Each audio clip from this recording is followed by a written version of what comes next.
Hi hello friends, welcome back to my cooking channel.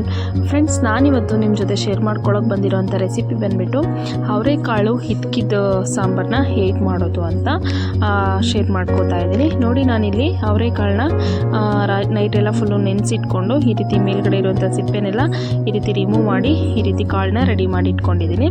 ಇದನ್ನು ಹಿಟ್ಕಿದ ಕಾಳು ಅಂತ ಹೇಳ್ತಾರೆ. ಈ ಕಾಳನ್ನ ರೆಡಿ ಮಾಡಿ ಇಟ್ಕೊಂಡಿದ್ದೀನಿ.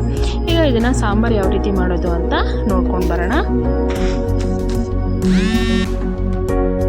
ಈಗ ಈ ಸಾಂಬಾರಿಗೆ ಬೇಕಾಗಿರೋಂಥ ಮಸಾಲೆ ರೆಡಿ ಮಾಡ್ಕೋತಾ ಇದ್ದೀನಿ. ನಾನಿಲ್ಲಿ ಒಂದು ಬೆಳ್ಳುಳ್ಳಿ ಮತ್ತು 1 ಇಂಚಷ್ಟು ಶುಂಠಿ ಹಾಕ್ಕೊಂಡಿದ್ದೀನಿ. ಅದಕ್ಕೆ 1 ಮುಷ್ಟಿಯಷ್ಟು ಪುದೀನ ಹಾಕ್ಕೊಂಡಿದ್ದೀನಿ.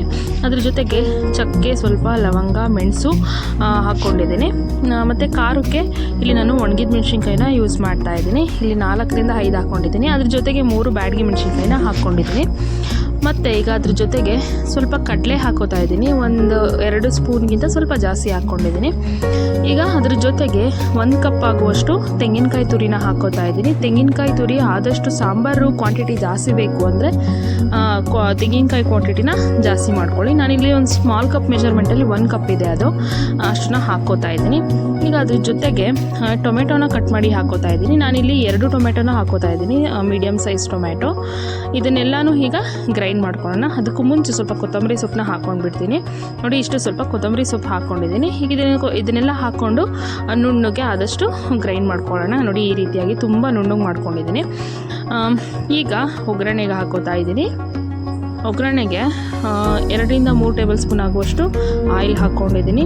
ಅದ್ರ ಜೊತೆಗೆ ಸ್ವಲ್ಪ ಸಾಸಿವೆ ಹಾಕೋತಾ ಇದ್ದೀನಿ. ಎಣ್ಣೆ ಚೆನ್ನಾಗಿ ಕಾದ ನಂತರ ಎಣ್ಣೆ ಚಿಟಪಟ ಸಿಡಿಯೋದಕ್ಕೆ ಸ್ಟಾರ್ಟ್ ಆಗಿದೆ. ಆಗ ಕಟ್ ಮಾಡಿ ಇಟ್ಕೊಂಡಿರೋಂಥ 2 ಈರುಳ್ಳಿ ಸ್ಮಾಲ್ ಸೈಜ್ದು ಮತ್ತು ಸ್ವಲ್ಪ ಕರಿಬೇವಿನ ಸೊಪ್ಪು ಹಾಕ್ಕೊಂಡು ಒಗ್ಗರಣೆ ತೊಗೋತಾ ಇದ್ದೀನಿ. ಈಗ ಒಗ್ಗರಣೆ ಚೆನ್ನಾಗಿ ಈ ರೀತಿ ಈರುಳ್ಳಿನ ಚೆನ್ನಾಗಿ ಫ್ರೈ ಮಾಡ್ಕೊಳ್ಳೋಣ. ನೋಡ್ತಾ ಇದ್ದೀರಲ್ಲ, ಈ ರೀತಿ ಚೆನ್ನಾಗಿ ಫ್ರೈ ಮಾಡ್ಕೋತಾ ಇದ್ದೀನಿ. ಆದಷ್ಟು ಈರುಳ್ಳಿ ಫ್ರೈ ಮಾಡ್ಕೊಳ್ಳೋದ್ರಿಂದ ಫ್ಲೇವರ್ ತುಂಬ ಚೆನ್ನಾಗಿ ಬರುತ್ತೆ, ನಿಮ್ಮೆಲ್ರಿಗೂ ಗೊತ್ತೇ ಇದೆ. ನೋಡಿ, ಈ ರೀತಿಯಾಗಿ ಫ್ರೈ ಆಗಿದೆ. ಈಗ ನಾನು ಅದಕ್ಕೆ ವಾಶ್ ಮಾಡಿ ಇಟ್ಕೊಂಡಿರೋಂಥ ಈ ಅವರೆಕಾಳನ್ನ ಹಾಕೋತಾ ಇದ್ದೀನಿ. ನೋಡಿ, ಈ ರೀತಿಯಾಗಿ ನಾನು ಇದನ್ನು ಒಗ್ಗರಣೆಗೆ ಹಾಕೋತಾ ಇದ್ದೀನಿ. ಈ ರೀತಿ ಚೆನ್ನಾಗಿ 1-2 ಸರಿ ಮಿಕ್ಸ್ ಮಾಡ್ಕೊಳ್ಳೋಣ.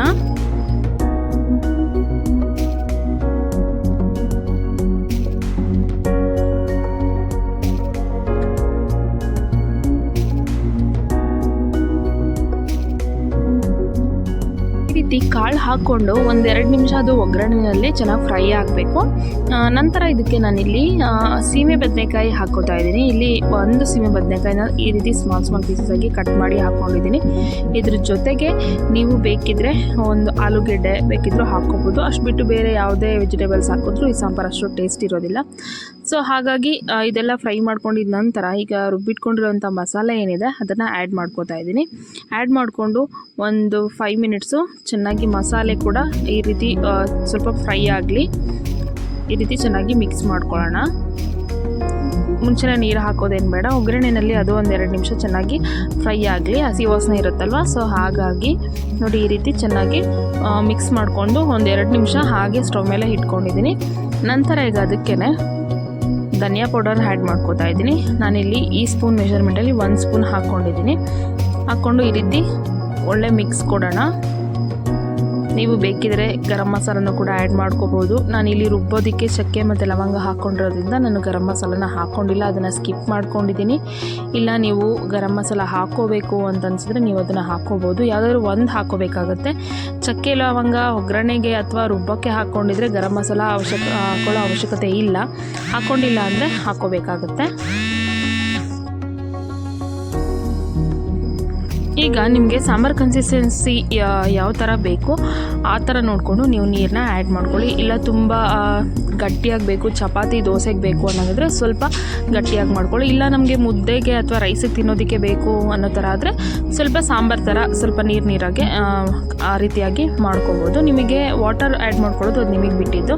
ನೋಡಿ, ನಾನಿಲ್ಲಿ ನಾರ್ಮಲಾಗಿ 1 ಗ್ಲಾಸಲ್ಲಿ 1 ಗ್ಲಾಸ್ ನೀರಷ್ಟೇ ಮಾತ್ರ ಹಾಕ್ಕೊಂಡಿದ್ದೀನಿ. ನನಗೇನು ತುಂಬ ತೆಳ್ಳಗೇನು ಬೇಡ, ತುಂಬ ಗಟ್ಟಿ ಇದ್ರೇ ಅದು ಚೆನ್ನಾಗಿರುತ್ತೆ ಸಾಂಬಾರು.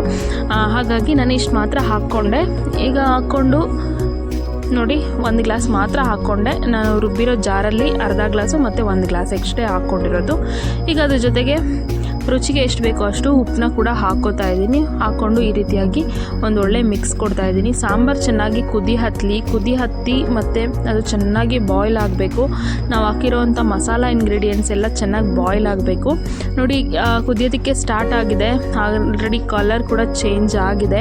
ಈ ರೀತಿಯಾಗಿ ತುಂಬ ಚೆನ್ನಾಗಿ ಬರುತ್ತೆ. ಮತ್ತು ನೀವು ಇದಕ್ಕೆ ಬೇಕಿದ್ದರೆ ಮೊಟ್ಟೆನ ಫ್ರೈ ಮಾಡಿಕೊಂಡು ಎಣ್ಣೆಯಲ್ಲಿ ಫ್ರೈ ಮಾಡಿಕೊಂಡು ಅದನ್ನು ಕೂಡ ಆ್ಯಡ್ ಮಾಡ್ಕೋಬೋದು. ಇಲ್ಲ ಚಿಕನ್ ಕೂಡ ಫ್ರೈ ಮಾಡಿಕೊಂಡು ಇದನ್ನು ಚಿಕನ್ ಹಾಕಿ ಕೂಡ ಮಾಡಿದ್ರೂ ಕೂಡ ತುಂಬ ಚೆನ್ನಾಗಿರುತ್ತೆ. ಅದನ್ನು ನೆಕ್ಸ್ಟ್ ವೀಡಿಯೋದಲ್ಲಿ ಹೇಗೆ ಮಾಡೋದು ಅಂತ ತೋರಿಸ್ತೀನಿ. ನೋಡಿ ಸಾಂಬಾರು ಚೆನ್ನಾಗಿ ಬಾಯ್ಲ್ ಆಗಿದೆ. ಕಾಳು ಕೂಡ ಅಷ್ಟೇ ನೀಟಾಗಿ ಎಷ್ಟು ನೀಟಾಗಿ ಬೆಂದಿದೆ. ಈಗ ನಾನೀಗ ಬಟ್ಲಿಗೆ ಸರ್ವ್ ಮಾಡ್ಕೋತಾ ಇದ್ದೀನಿ. ನೋಡ್ತಾ ಇದ್ರಲ್ಲ, ಇದನ್ನು ಬಿಸಿ ಬಿಸಿ ಮುದ್ದೆ ಜೊತೆಗೆ ತಿಂತಾ ಇದೆ ಅಂತೂ ಸೂಪರಾಗಿರುತ್ತೆ. ಇವತ್ತಿನ ಈ ರೀತಿ ಇಸ್ಕಿದ ಬೇಳೆ ಸಾಂಬಾರು ನಿಮಗೆ ಹೇಗೆ ಅನಿಸ್ತು ಅಂತ ನನಗೆ ಕಾಮೆಂಟ್ ಸೆಕ್ಷನಲ್ಲಿ ಕಾಮೆಂಟ್ ಮಾಡೋದನ್ನು ಮಾತ್ರ ಮರಿಬೇಡಿ. ಹಾಗೆ ಇನ್ನೂ ಹೊಸ ಹೊಸ ಅಡುಗೆ ರೆಸಿಪಿಗಳಿಗೋಸ್ಕರ ನನ್ನ ಚಾನಲ್ನ ಸಬ್ಸ್ಕ್ರೈಬ್ ಮಾಡ್ಕೊಳ್ಳೋದನ್ನು ಮರ್ತಿದ್ರೆ ದಯವಿಟ್ಟು ಸಬ್ಸ್ಕ್ರೈಬ್ ಮಾಡ್ಕೊಳ್ಳಿ. ವಿಡಿಯೋ ಇಷ್ಟ ಆಗಿದರೆ ನಿಮ್ಮ ಫ್ಯಾಮಿಲಿ ಫ್ರೆಂಡ್ಸ್ಗೂ ಶೇರ್ ಮಾಡಿ, ಲೈಕ್ ಮಾಡಿ, ಕಮೆಂಟ್ ಮಾಡಿ ಅಂತ ಹೇಳ್ತಾ thanks for watching friends. Keep supporting my channel.